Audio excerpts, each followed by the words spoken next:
Welcome to Man Does Tech, where I solve the problems you didn't even know you had. You begin by confirming essentials: a working Airtel SIM and the MiFi, some balance for recharge, and the device powered on. Once done, connect your phone or PC to the MiFi Wi-Fi name and enter the password. Make sure you can reach the MiFi admin page or the Airtel app. This is how you will apply credit or vouchers. If you already have a voucher code, have it copied so you can paste quickly during the next step. Now you perform the recharge.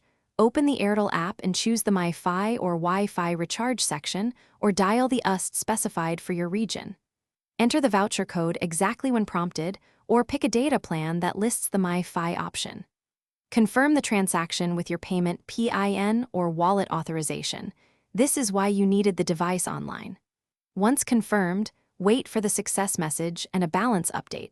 If it fails, retry with the correct code or choose another payment method.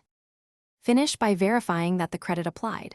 Open the MiFi admin page or Airtel app and look at the new data balance and expiry. Once visible, restart the MiFi device and reconnect your devices to ensure settings refresh. This often resolves activation delays. If the balance did not update, double-check the voucher code, ensure the payment went through, and then contact Airtel support or the seller. Have transaction ID and device IMEI ready to speed resolution. Thanks for watching. If you found this helpful, don't forget to like and subscribe.